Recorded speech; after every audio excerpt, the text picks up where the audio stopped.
So last week I made a YouTube video about self-development in high school, and one of the ways that you can do this is through a life philosophy. A philosophy that I have fallen in love with is Stoicism. It's a phenomenal way to look at the world, to know what to do with your life, and overall just set you on the right path. If high schoolers especially were to adopt it, they will simply excel compared to everybody else in their friend group, in their school.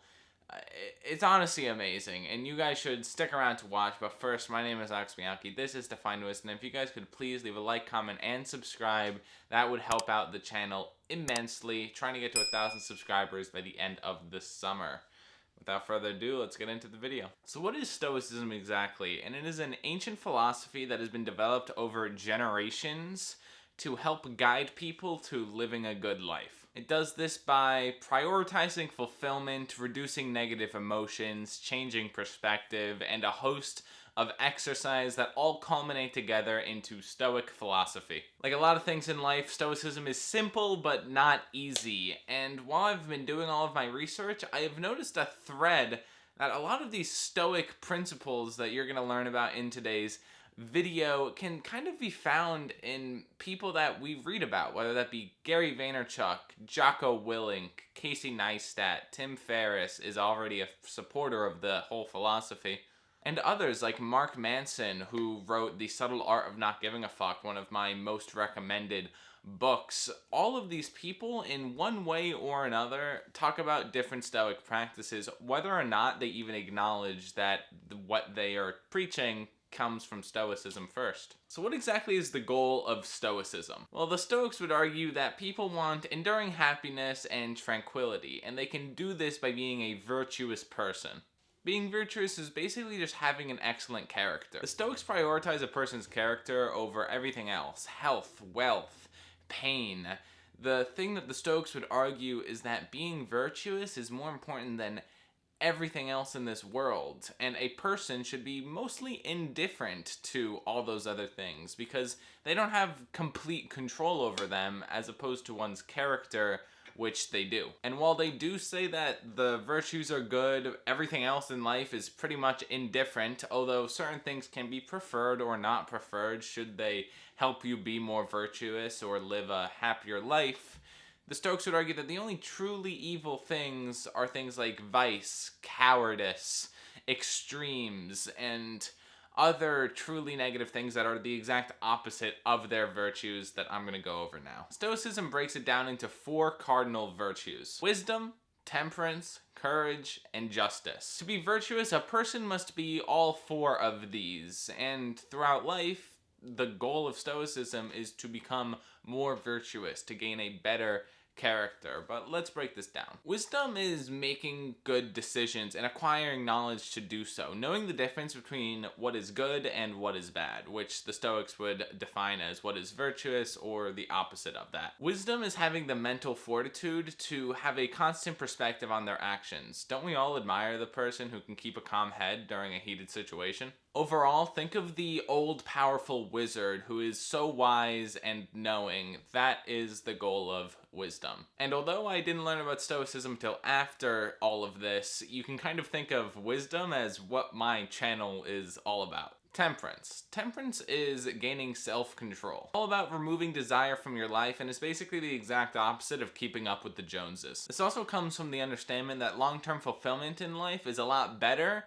than short-term thrills, and decisions in the short term are going to have to reflect that. Temperance is also about being relatively unattached to the objects in your life, although the Stoics wouldn't argue that you should get rid of every object like certain other schools of philosophy.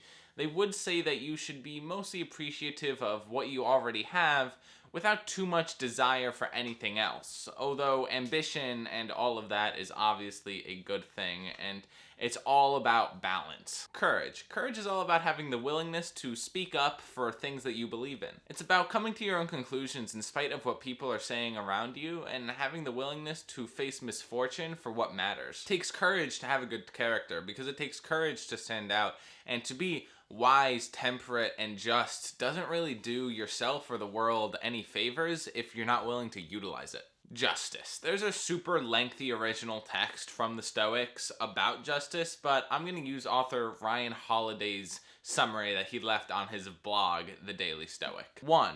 That one do no harm unto another. 2. Knowing that we are not born for ourselves alone. There is a certain level of responsibility that we have to the world. 3. That men were brought into being for the sake of men. In other words, do good to one another. 4. We follow nature as a guide to contribute to the common good. And the Stoics kind of defined nature as your God-given purpose in life, although there's a lot of layers to that I'm not going to get into. And although that's the part of the philosophy that loses me a little bit because I'm not a deist, I do appreciate it, and I appreciate figuring out your purpose in life and using that to help other people. And 5, good faith, steadfastness, and truth. So being faithful to those around you, being consistent and a little bit courageous, and telling the truth and being honest. I am honest to a fault. Justice is about doing what's right for you and humanity as a whole. It's about bringing others up instead of putting them down. And right now you might be saying, yeah, sure, those things are really important. I don't know, you haven't really talked too much about the whole you should be indifferent to everything else. Like, I want to be rich, duh. And I'm willing to, maybe do a little things that aren't so just to get there. And the Stoics would argue that, and if you dove into their readings, they could change your mind on the matter. But say you were, all right, interested in this. How do you practice Stoicism? How do you practice virtue?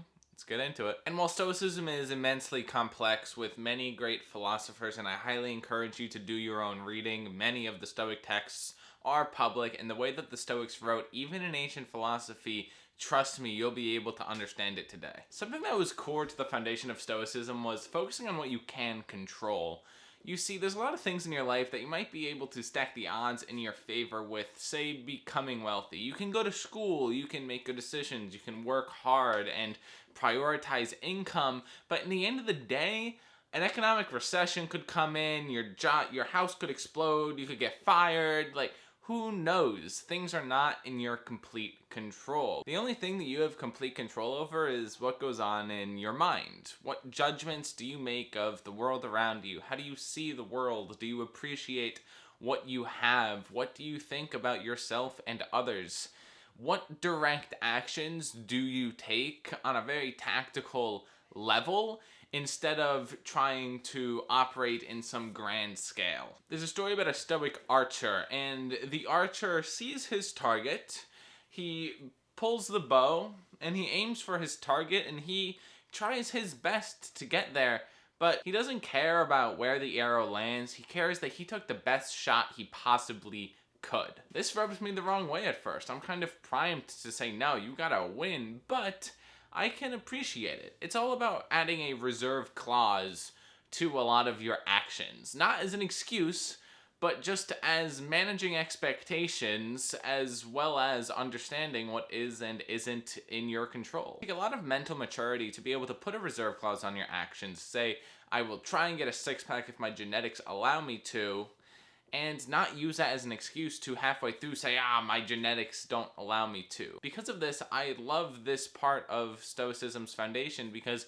in order to even get to the point where you can add a reserve clause into your goals, you need to be mature enough to not make any excuses. So it can take a while to get to this point, and honestly, I would appreciate a no excuses mentality up until you do get there, but once you get there, it can be super useful as far as long-term happiness is concerned.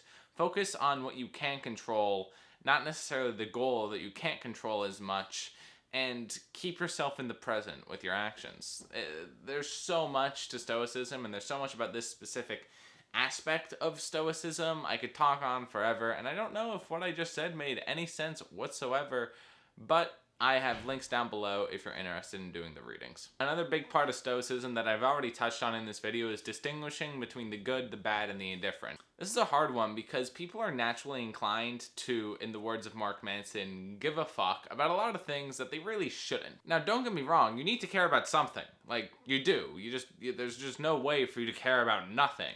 But being indifferent to a vast majority of things that most people care about can be really useful. This isn't to say that you can't prefer something or that you can't have goals that aren't virtuous, but in the words of this vlogger that I found, it's better to endure pain, poverty, or sickness in an honorable manner than to seek joy, wealth, or health in a shameful one. Although the Stoics are very practical and they're willing to say, yes, this situation does indeed suck, the Stoics are also incredibly positive in a weird way. You see, the Stoics find a way to turn lemons into lemonade. Something bad could happen to them and they'll say, awesome, this is a great opportunity for me to build my character through this misfortune. And instead of just kind of waiting for misfortune to happen to them, they literally practice it. They'll take cold showers, they'll go on extended fasts, they'll dress cheaply for a week. All things that are relatively minor and you'll definitely live through them, but they make you appreciate not only what you do have, what you prefer, but also prepare you if misfortune was ever to actually come your way, that you understand, oh yeah, you can live a little cheaper, oh, you don't have to spend money, oh, you can eat a little less, and all of that. It breeds appreciation instead of negativity. Another big way the Stoics do this is by meditating on death. Now, death is a very scary topic for a lot of people, but the Stoics would constantly think about their own death. How do they want to be remembered when they died? How do they want to die? What are they willing to die for? And when you think about all of that, when the Stoics meditate, most of the time that comes in the form of journaling. But obviously there's a million ways to do it. The Stoics want to remind you that you have a limited time on this earth and you gotta make the best of it. And guys, this video is already too long, so I'm gonna get out of here. My name is Bianchi. This is Define Wisdom. Please leave a like, comment, and subscribe. I tried to fit a lot into this YouTube video. I don't know if it came out well. I don't expect it to come out well at all, but I tried. I made the effort towards it, and I learned a lot about myself and the process that I have for planning videos, so thanks for watching. If you made it to the end of this video, let me know, because I don't expect that anybody will make it to the end of this video. Peace.